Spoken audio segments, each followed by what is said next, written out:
What's good, y'all? Welcome to an episode of Buzz Boys. And today, the Hornets finally did something in free agency, but I don't think it was something that anybody expected or even wanted.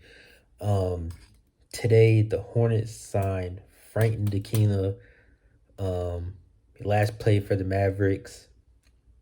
And it was completely out the blue. There was no rumors of this happening. But, it was just completely out the blue. A Woj bomb. Um, and my first reaction was just kind of like, okay, like, what the fuck?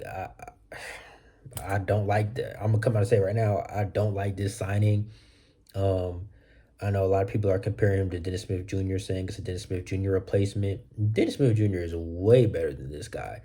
Um, Outside of this motherfucker being a top 10 draft pick, they really don't share any similarities.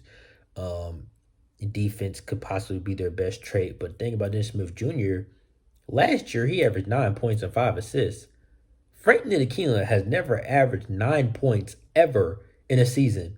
Has never averaged 5 assists ever in a season. Like, this dude was a number 8 pick in the draft and has never been good at anything. He's never averaged more than 3 assists in a season. He's never averaged more than 6 points in a season. Like, he's garb, bro. Like, I do not like this signing at all. I'm not even gonna, beat around the bush. I don't like this signing. I think he's fucking trash. Um, I don't like this signing at all. Now, the one thing about this signing, it is a 1 year unguaranteed deal, very similar to what Dennis Smith Jr. signed last summer. Um, so with this, if he plays like shit in training camp, he can get cut. So there's not a guarantee that he actually even makes the roster.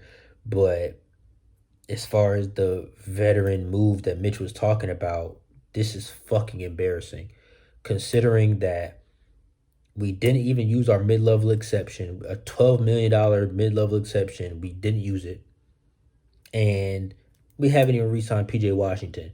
So this free agency, this being our first signing outside of Miles Bridges, basically, this is a fucking joke.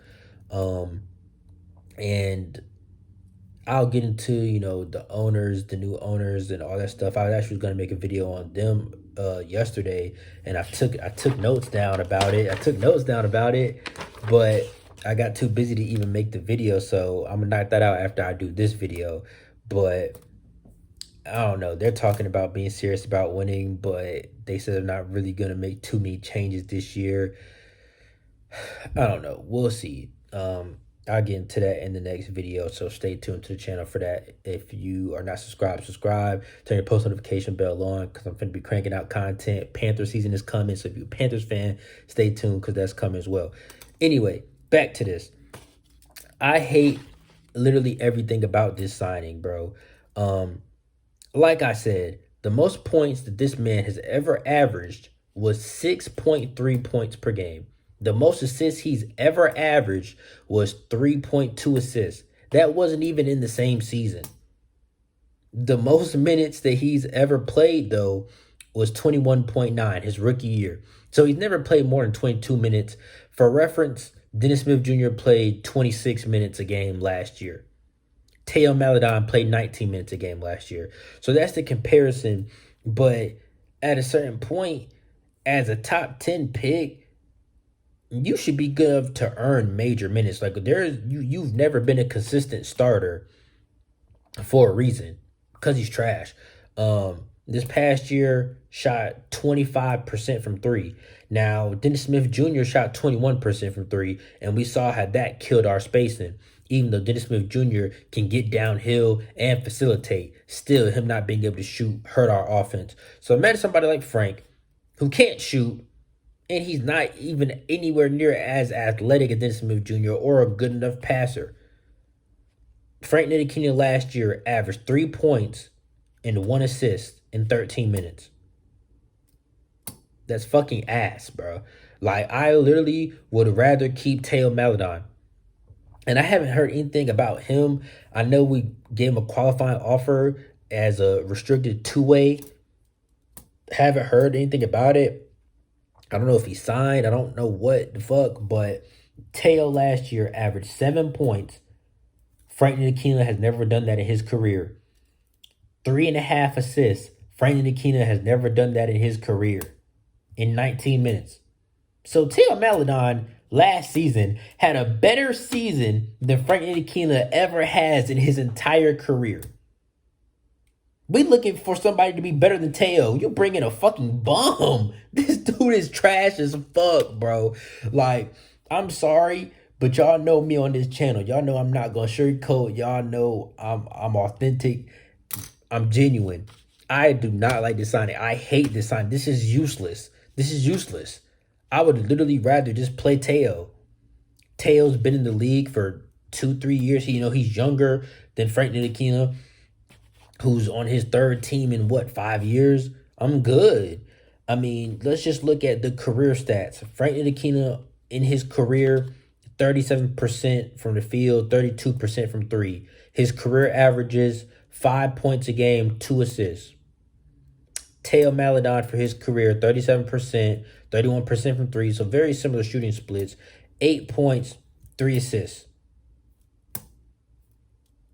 For the career average, Teo is better than Frank as far as production.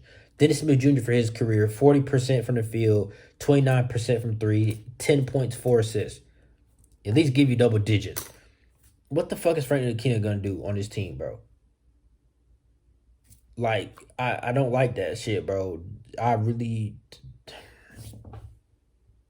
like Ayo Dosunmu, anybody. If you go back to maybe about June, I did a Who Should We Sign, like free agent episode, and out of like 13, 14 guys, like 11 or 12 of them were point guards. So many options, bro. And this is what the fuck we do in August. Like, bro, Mitch is on the last year of his contract. So we'll see what this new ownership group decides to do moving forward. I'm not somebody who hates Mitch Kupchak. There's plenty of people that talked about him like he's the worst guy ever.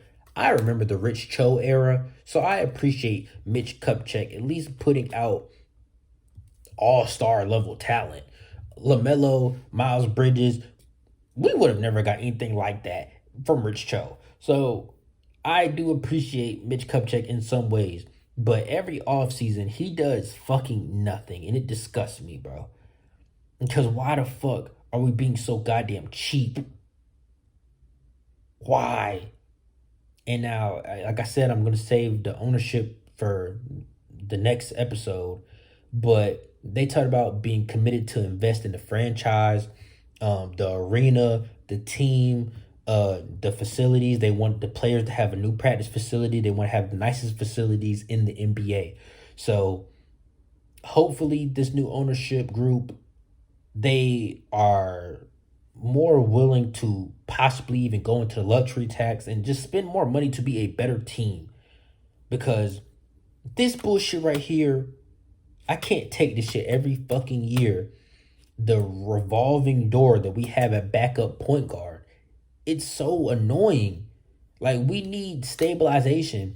And I'm perfectly fine, honestly, with Teo Maledon being that guy because he's still young. He started for 2 years in OKC, got good minutes last year. He's decent. I'll take 7 points and 4 assists from Teo Maledon again. I'll take that versus putting Frank Ntilikinka out there. At least Teo Maledon is still young. He can get better and grow into that backup point guard role. Frank Ntilikinka is who he is. Trash. I don't expect anything from him. Like, if if he averages 7 points and 4 assists, it's going to be the best year of his career. Like, bro, hell no. My camera just died, so yeah. But yeah, anyways, hell no, bro. I do not support this move at all. But before this shit dies again, I'm just gonna go ahead and wrap this up because I got another video to do tonight. Anyways, y'all comment down below how y'all feel about this signing. Like I said, me personally, I'd rather just go with Teo over him. I don't really like this. It is a non-guaranteed deal, so we'll see what happens. He could still not end up on the team, but it is what it is for now. Personally, I would have rather had a washed up John Wall at this point. I wouldn't even say washed up because he wasn't even bad for the Clippers. I was surprised they cut him, to be honest. So yeah, I'd rather have an old John Wall that can actually at least give you double digits and a few assists, because this is ridiculous. I'd rather have Isaiah Thomas. Bro, there's so many other options than this. This was so random and stupid, bro. Anyways, like I said, I'm about to wrap this up. If you're new to the channel, subscribe. If you already subscribed, hit that notification bell, because like I said, I got a lot of content dropping. Anyways, I'll catch you on the next one. Stay tuned because I'm about to film it right now. Peace.